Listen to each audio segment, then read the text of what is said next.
Today on CityCast Nashville, it's time for our Friday News Roundup. We're covering Fusus Guardrails and why the mayor says to throw your phone in the river, plus how more federal cuts are directly impacting Nashville, and why our city is considered sinful. Joining me to make sense of it all is our executive producer, Whitney Pastorek, and Nashville Scene columnist and CityCast Nashville contributor, Nicole Williams. It's Friday, March 7th. I'm your host, Marie Cecile Anderson, and this is what Nashville's talking about.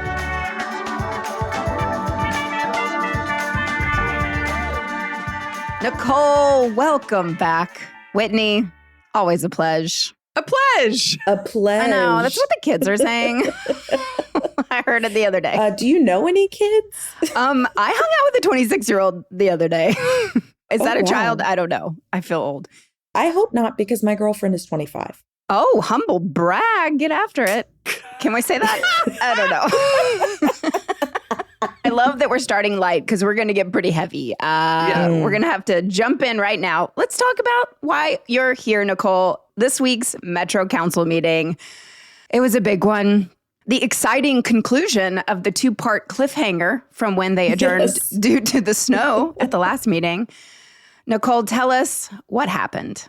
The first thing that the council took up was the so-called Fusus Guardrails bill. The Cheetos. The Cheeto bill. They were mid-discussion of that bill when they abruptly ended their meeting a couple of weeks ago. So they took that up. They put a few amendments on the bill. I don't really feel the need to discuss the particulars of the bill or the amendments because at the end of the day, the state doesn't care about our guardrails. The federal government does not care about our guardrails. This is all happening in a week where also we learned, thanks to Stephen Hale and the Nashville Banner, that we've seen a surge of 400% more ICE enforcement in Davidson County. A woman was picked up from District 19, and Ginny Welsh spoke very passionately about her in the meeting on Tuesday, right? She talked about it at the meeting? Yes. Yeah. She was a pregnant mother on the verge of being released from jail when ICE picked her up. So all of this Fusus intellectual exercise is happening at a time when people's very real lives are being impacted by federal immigration enforcement. Yeah, and I think it's important to mention, too, this woman was not in jail for murder. There was a domestic dispute, and the judge actually essentially dismissed the case. Mm-hmm. This woman is not a danger to society, and I think she is not the exception. A lot of the stories we're hearing about the people who are getting detained and deported, some of them are legal immigrants. Some of them are, lawful permanent residents. And the vast majority of the folks that are being targeted right now are not hardened criminals. What do you think is the important takeaway from Tuesday's council meeting? The takeaway for me is that the council is not listening. I have to play devil's advocate here because if you ask our mayor, he will tell you that they have found that Fusus is more popular than transit, is what I've heard the mayor's office is saying to people. I just want to know where Mayor O'Connell is getting his information. And if it is so popular, let's have a public hearing and hear all the people coming out to talk about how popular Fusus is. I also want to point out that there's no data. I think I've said this before. There's no data. Drink if she says data. It's effectiveness. Yeah. Don't listen to this in the morning before work. If you're going to be playing a drinking game, there's no data supporting its effectiveness in reducing crime or improving clearance rates of crimes that have already occurred. And this idea that it's going to make us safer is essentially propaganda. It's advertising by the company. We also saw a story in the Nashville Scene this week that Mayor O'Connell thinks that if you're concerned about surveillance, his answer was you should just throw your phone into the river. I thought it was a joke, but it was not. I think it's an unfortunate, insincere way of siding with our community. And it doesn't track with any of the things that he has said about surveillance in the past. Like if you look at Freddie's tweets from when he was a council member, he said things like, we don't need to be spying on our neighbors. Let's not descend into a surveillance state. This is security theater. There was a great blog post this week from a man named Mike Lacey. He's got a Substack called Rich Text, and he actually went back and pulled screenshots of those tweets that Nicole is referencing if people want to go take a look at them. Freddie has crafted this narrative of why Fusus isn't like license plate readers, but some of the statements he was making as a council member weren't about license plate readers. They were about surveillance in general. And so, I mean, Freddie should throw his phone in the river. That's what I would say. I thought it was incredibly tone deaf, honestly. And unlike him in some ways, because like you, Nicole, I know him as the council member who was posting those tweets back in 2021, not the mayor who is making these decisions. And in an effort to give our mayor the benefit of the doubt, if he truly believes that there is a mandate amongst Nashville residents to implement this surveillance technology, more so than there was for a transit bill, I still think that shouldn't preclude him from being able to show compassion and empathy to the people who are terrified that it will do them and their families harm. And I think telling these immigrant and refugee families that the city effectively isn't going to protect you, and if you're scared, throw your phone in the river, that to me is just bad communications. Like, that's bad comms work.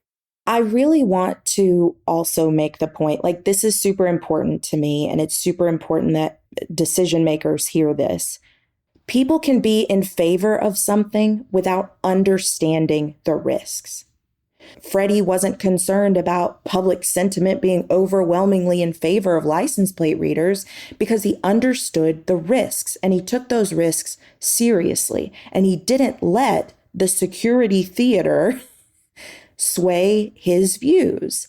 Councilmember Sean Parker, my council member, the People's Republic of District 5 stands strong.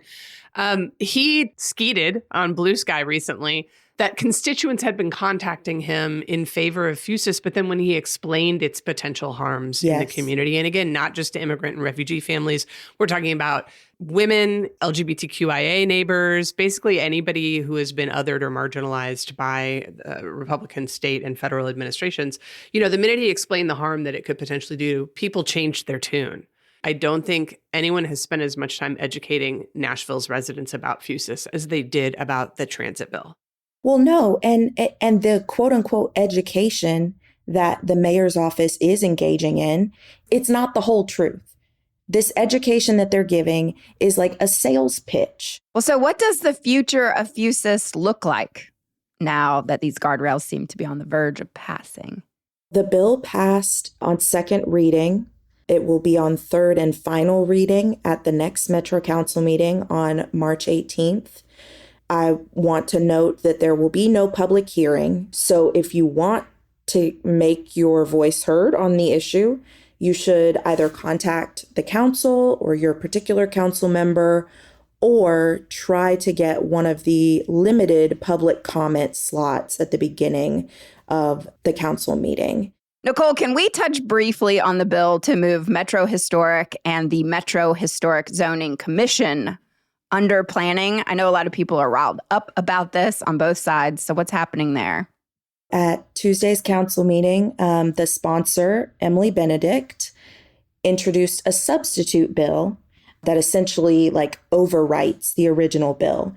And in the substitute bill, Metro Historic, the Historical Commission is like left alone. It will still be an independent body. But the Historic Zoning Commission staff will move under the purview of the planning department. That commission is not being folded into the planning commission. Like, that's not happening. What's happening is a staff reorganization. And that substitute bill passed on second reading on Tuesday night. There was also a motion that was approved to have a public hearing specifically on this bill. So that hearing is going to take place at the March 18th council meeting. You don't have to sign up. As many people who show up to speak about it will be allowed to speak about it. Councilmember Tanya Hancock predicted that it would last into the hours of March 19th. I certainly hope she is wrong about that. You'll be home with snacks before that ends. It wouldn't be unheard of, though. And this has obviously sparked incredibly strong feelings. We here at CityCast Nashville very much would like to provide full coverage of this issue, but we can't seem to find anybody who can see both sides of it. People are very upset either about the perception that independence is being taken away from Metro Historic Zoning, or their fear that this is going to lead to state preemption. So we're trying to find the right avatar to come on and represent this situation for everyone. And as soon as we do that, we'll let you know. Yeah, and I think that there are valid concerns. I wrote about this in my column this week. I don't know that state preemption is really the motivating force behind this bill. I think it's a convenient way to create a sense of urgency. We've got to finish by April. Yeah, I could see how this could possibly be a manufactured crisis. I don't think we're ever going to really know what was motivating this move. And time will tell whether the move itself, which I expect to pass, will have any real effects on the operation of the Historic Zoning Commission. All right, let's take a quick break. And when we come back, we're going to introduce a new segment called News Rodeo. Nicole will be thinking of a cute theme song for us. Yeehaw.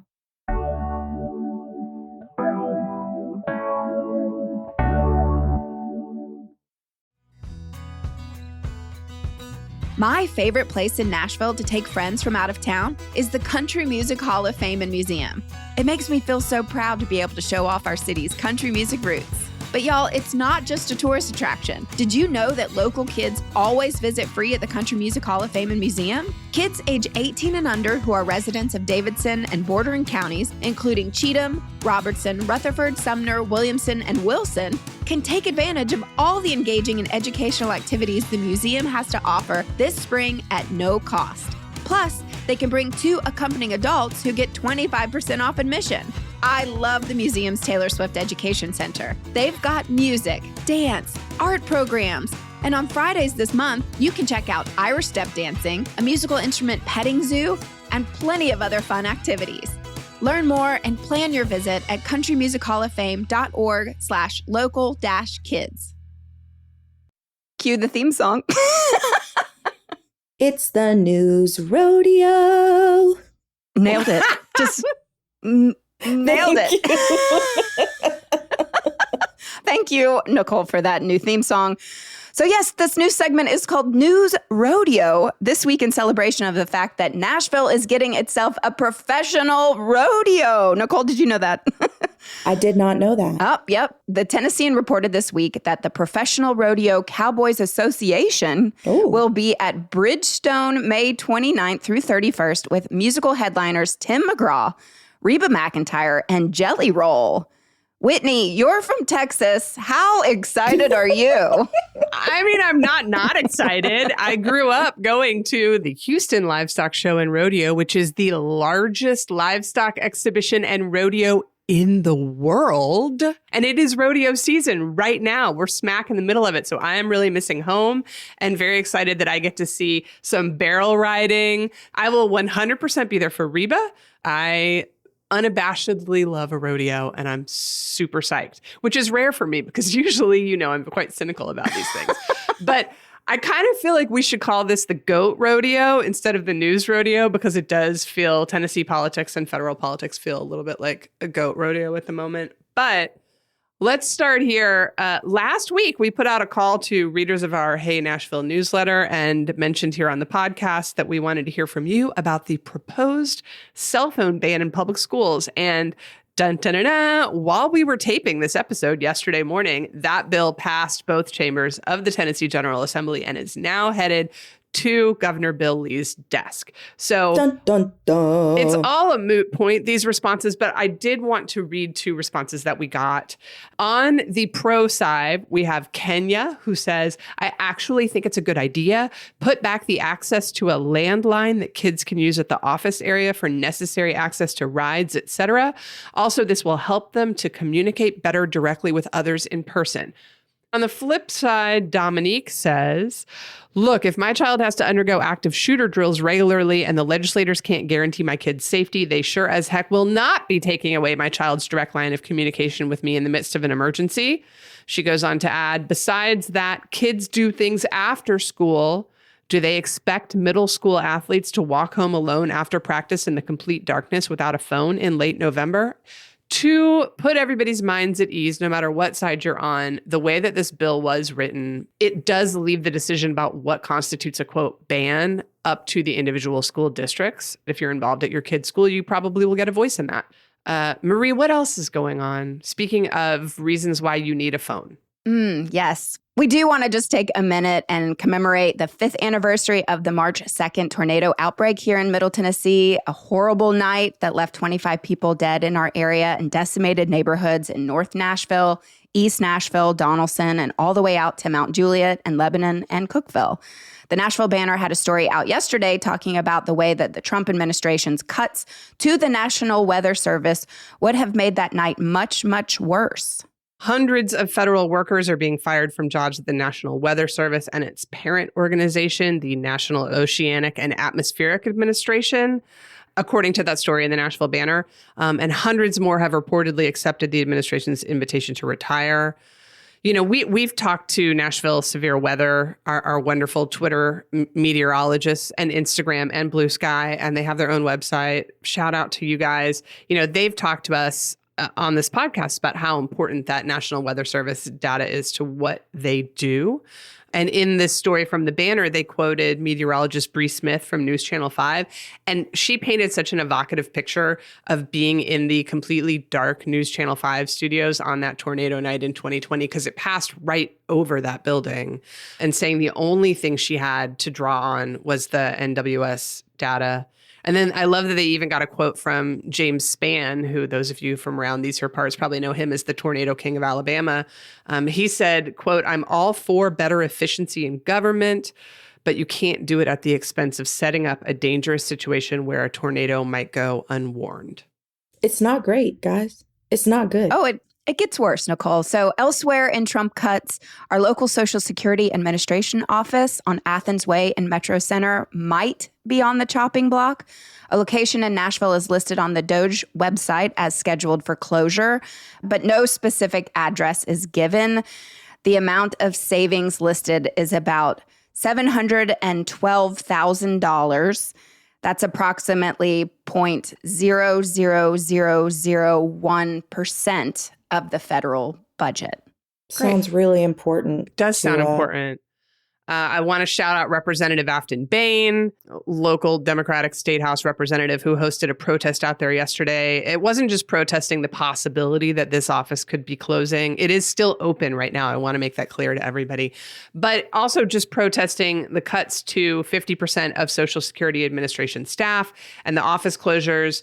You know, again, this is something, we are a nonpartisan podcast. Afton Bain is a Democrat leading these protests, but we all have parents, or we ourselves, who depend on Social Security. It is our safety net that we have paid into our entire lives. And the idea that they might be ripping that away would cause so much harm and so much hurt and so much pain. I don't think people can really wrap their minds around it. But it is a nonpartisan issue that this country's promise was, when you're old, you won't be completely broke.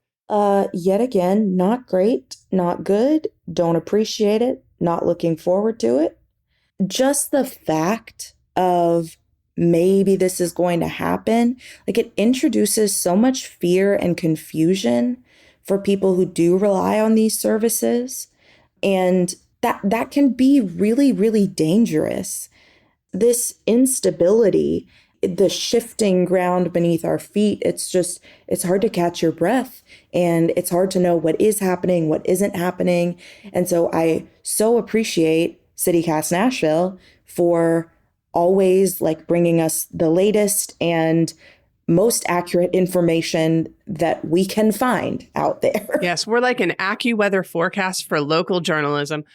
Marie, you happen to know one of our CityCast Nashville contributors, Linda Anderson, aka your mother, who might be being impacted by this, as well as potential cuts to Medicare. What does she think? truthfully, I think old Linda's going to be fine. I'm actually more concerned about my Uncle Joe, who lives in Atlanta, who only survives off of his Social Security. So we've been checking in once a week. And he also has been diagnosed with Alzheimer's. So I go down there quite often to just help and make sure he's doing okay. But he is surviving off of Social Security. He does not want to leave his home. He does not want to go to a care facility. And can we even afford that? Because as we know, that's very expensive. So he has told me that he really wouldn't know how to feed himself if his Social Security was cut. So it's really, really serious. And the same for folks here in Tennessee who rely on Medicaid. And I did see something this week that made me want to say this. If you use TennCare, TENNCARE, that is Medicaid. Apparently in other states, there's been some reporting that people didn't know that the cute name that their state gives to their Medicaid program is in fact Medicaid. But TennCare is Medicaid. So if you or one of your family members relies on that program to receive medical care, you can and will be impacted by the proposed cuts from the Trump administration. I'm also continuing our parade of heartbreak in the goat rodeo. I'm also heartbroken to hear that refugees are no longer coming to Nashville. The Nashville International Center for Empowerment, aka NICE, received an email saying that the U.S. Department of State terminated all its agreements for the resettlement program, according to a story on WKRN. I worked with NICE when I was the Nashville project lead for World Central Kitchen, ensuring that we had culturally appropriate meals available for specifically Afghan refugees who were being resettled here under that program, which has now come to an end. And this is just effing sad. It's just ridiculous and stupid and unnecessary. And Nashville is what it is because of our Kurdish and Somali and Muslim and Ethiopian populations. Anyway, NICE is asking for volunteers. If you want to help out with existing refugees who have already been resettled here, you can go to www.empowernashville.org/volunteer to find out more about how you can help those families feel welcome in their new home. And finally, there's even more Nashville-related weirdness happening in D.C. right now. Oh, we do love weird. We love weird. Do we have a theme song for weird? It's just the national Just anthem at this weird. point, man. The word weird. Just some weird news out of D.C. Just the national anthem. Okay, we talked last week about Amy Gleason, who used to run Main Street Health here in Nashville, has been made the administrator of Doge, following in the footsteps of her former boss, Brad Smith, also formerly of Nashville. But Whitney, this week's news is even weirder. I am proud to say it is even weirder. And Nicole, I already know you agree with me that it is weird because it is weird. It's weird. There you go. That's the It's weird. So weird. So go with me here, folks. Steve Berger, who is formerly the pastor of Grace Chapel down in Franklin, where his adherents included Governor Bill Lee. He's got ties to Marsha Blackburn and Bill Haggerty. And he has previously said regarding our LGBTQIA plus neighbors and drag performers that he wants to, quote, take a baseball bat and beat the hell out of every single one of them and not feel bad about it, end quote. But then he continued on to say he's not going to do that, though, because God wouldn't like it. So that's good. Well, I think that's true. That's true. He nailed that one. Arch-conservative evangelical pastor Steve Berger is running some sort of group home in D.C. out of a townhouse owned by Nashville car dealer Lee Beeman. This was all reported by our friends at ProPublica. Shout out to ProPublica. Here's where it gets even more interesting. Not just the formerly Nashville-based arch-conservative evangelical pastor and our local arch-conservative car dealer, but Speaker of the House Mike Johnson has been known to be living there. And, wait for it, our friend Andy Ogles. Tennessee 5th District Congressional Representative Andy Ogles, whose campaign treasurer was Lee Beeman, has been spotted spending the night at the group home. Okay. What do y'all think they're doing up in there? I would say, first of all, times are hard. Everybody needs a roommate. I Rent in DC is astronomical. That's probably It's very out of true. control. They are living Yes. in a townhome that Lee Beeman owns that cost him $3.7 million. So I feel like Lee Beeman's in the position to maybe get these guys individual studios if they so desired. I think they might just all be getting together and playing Settlers of Catan, but what do I know?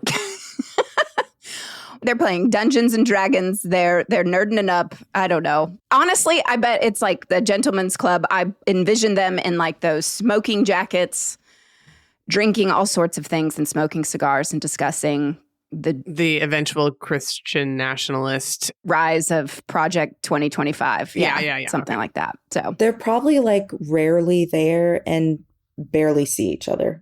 I just love that ProPublica's got paparazzi staked out front of the front door taking pictures of Andy Ogles, like doing a walk of shame with an overnight bag.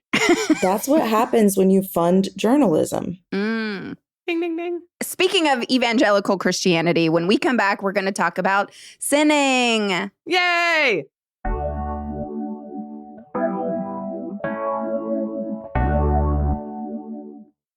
Tennessee is the sixth most sinful state in the nation, according to Wallet Hub. The Tennessean reported this week that we are tied for first place with New Mexico, Alaska, and Arkansas for the state with the most violent crimes, and that we also rank third in the nation on greed. Let's embrace this. Where in Nashville would you go to indulge in one of the deadly sins? Let's start with pride. Pride, I'm going to say the new Pinnacle Arena venue that just opened here in Nashville. Our producer, Daniel Sumstein, says that he has heard nothing but amazing things from his friends about it being just a truly fantastic place to hear live music. Downtown during the month of June. Beautiful. Great answer. We Love love it. that. Okay, what's next, Marie? Lust. Oh, I already know what your answer is for this one. Thunder from Down Under. Yeah! Gotta go there to the famous Woolworth Theater for Thunder from Down Under, the Australian Mail Review. We really want them to come on the podcast. Come I know, on, I guys. keep emailing them. They're like, please stop. Do not come to a show. Greed. Okay, greed. My first thought was if I'm going to indulge in greed and I hit the Powerball, I would like to buy a giant single family home on a lot of acreage in one of those neighborhoods that needs upzoning and multifamily housing so that we can ensure that everyone in Nashville has a safe place to live. So greed, big house in Green Hills. Gluttony. Ooh, gluttony. Where would you go and just eat yourself sick? I would go to Taj, the lunch buffet. If you've ever been to the famous Indian restaurant, they have the most incredible lunch buffet, very inexpensive, and you can really get gluttonous over there for sure. I got food poisoning this past weekend, so it's a little like trigger warning for me to think about eating myself sick. Was Where this did you get home food poisoning? cooking Name or- and shame. Yeah, name and shame. It was not home cooking, Okay. but I don't want to do that to the fine folks That's at nice. the restaurant. All right, that All right, is tell nice us of off you. air so we don't hurt ourselves. Yeah. All right, envy. That to me has got to be the entire 12 South situation. Yes. For lack of a better word. This block of what used to be local coffee shops, restaurants, boutiques, it's just rich people stuff now. It used to be a fun neighborhood and now it's just rich people stuff. I know, KDK, RIP. That was a great store. All right, wrath. Nicole, I think I know your answer. Where would you like to indulge in some wrath, Nicole? The mayor's office. Yeah. I'm going to go with a non-human category and say that I would like to have some wrath against ticks and mosquitoes and brown Oh. recluses What about cicadas? and chiggers. chiggers. I hate chiggers. and Bermuda Chiggers. grass. Like if I had the ability to shoot fire out of my eyeballs, wrathful fire, I would eliminate all of those things. All right, our final sin. We're tossing it straight to Nicole. Sloth. My house. Which house? Oh, that's right. It's a You have great two. question. Yes, I'm just drowning in homes. Yeah, the new house. My bed is here. It's on the floor. I don't have a bed frame yet, but I'm working on that. Love it. You'll get there. You have any baths planned for this weekend? I'm like genuinely moving this weekend, so there's not going to be a lot of bath time. Oh, Maybe bless at the you on end. that. Maybe once you're all the way in, you It's a can have a great- nice bath. Great idea. All right, Marie, what are you doing this weekend? Y'all, I'm going to a rage room where Yes. you smash, Ooh, where you smash I did one of shit. those. You have here in Nashville?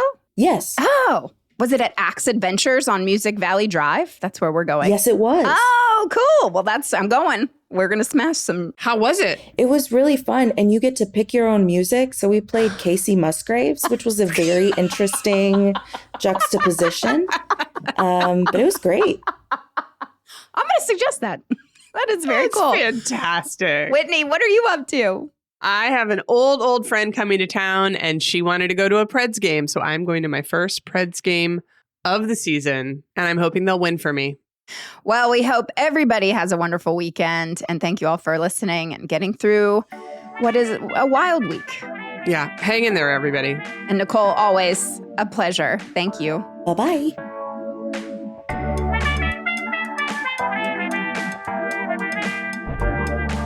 That's all for today here on CityCast Nashville. I'm your host, Marie Cecile Anderson. Our executive producer is Whitney Pasterek. Our producer is Daniel Sunstein.